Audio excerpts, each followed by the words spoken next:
Shock Monkey Radio is created by adults for entertainment purposes. The views and opinions expressed here do not reflect the sponsors or FXPG Public Radio. For additional information, refer to the U.S. Bill of Rights.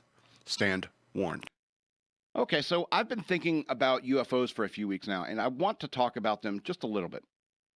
Now, it's easy to start at the Roswell Incident, and most people do. However, I just want to mention Ezekiel's wheels within wheels, which could be a reference to a UFO.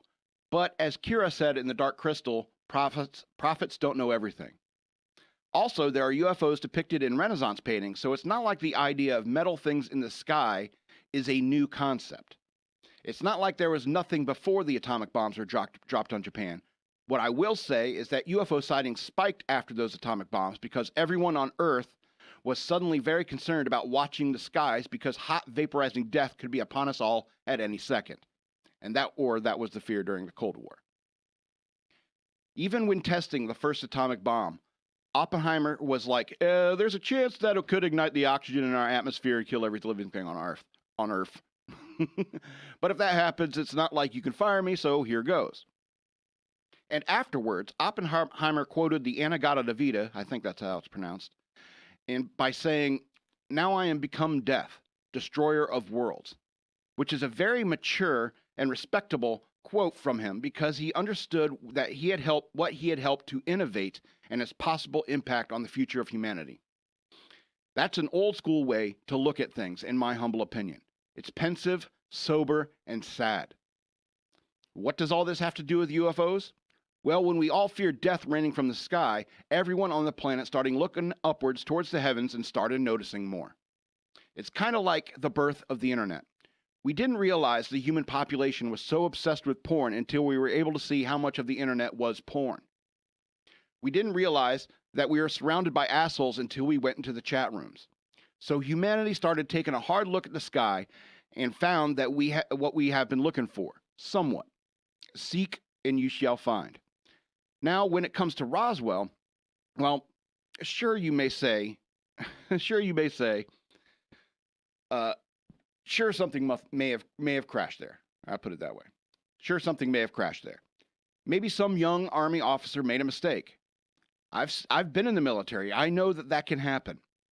Assuming it was just a weather balloon, the military realized that they could spin this in the press to make our enemies think that the U.S. has access to advanced alien technology that could scare off our enemies and rivals from trying to attack us or work against us. After all, the victory in the Second World War was all based upon technological innovations, such as the atomic bomb. And warfare has been like that ever since, where it's just trying to get the advanced technology in order to win war. But if it were an actual UFO, if the Roswell crash, quote unquote, was an actual UFO, and the military hid its findings in order to reverse engineer technology and protect the public, all things considered, I would rather some military guys try to figure out advanced technology rather some kids in the desert poking dead alien bodies with a stick. We don't know about their diseases or radiation or a million other things. I would rather professionals, quote-unquote professionals, try to figure out an alien spaceship in an underground hangar, not out near a podunk Arizona town that no one would visit if rumors of an alien spaceship crashing there did not exist. Now I want to talk about Betty and Barney Hill. Betty and Barney Hill. Sorry. An interracial couple in 1961. Noteworthy. They claim they had been abducted by aliens in New Hampshire. Now, this is an important news story because it is probably one of the first alien abduction stories to occur in, quote-unquote, the U.S. press. And so they claim they were kidnapped by aliens in New Hampshire, and perhaps you've heard of them. All right, now there are 3 top things that I think aliens would want from Earth if they came here.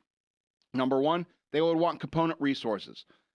Gold, uranium, or whatever we got here that they don't on their home planet. 2, liquid water for unlimited purposes. 3, it would be the wide range of biological life on this planet, most specifically and interesting of which are human beings. And so maybe the aliens want to check us out, inside and out. Maybe they even have sex with us. Sounds like fallen angel to me. for whatever their nefarious purposes. But when it comes to Barney and Betty, I think they're full of shit. They talk about missing time. Betty had dreams about it. It sounds very much like my writing process. Get a few drinks in me, go to sleep, have a fever dream, boom, I got a fiction story, just like Betty and Barney Hill. All right, I think hypnosis is bullshit, so I'm not even going to bring that up. Oh, too late. The point is that people love attention.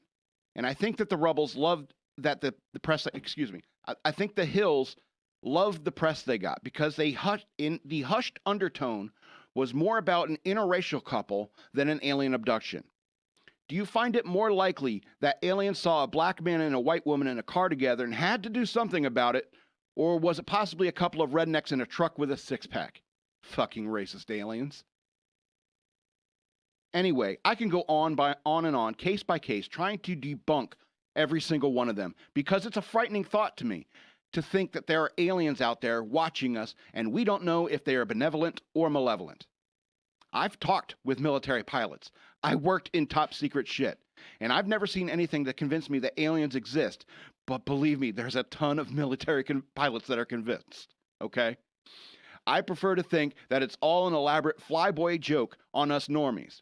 After all, the idea that we are alone in the universe is just as terrifying. However, there would be less anal probing.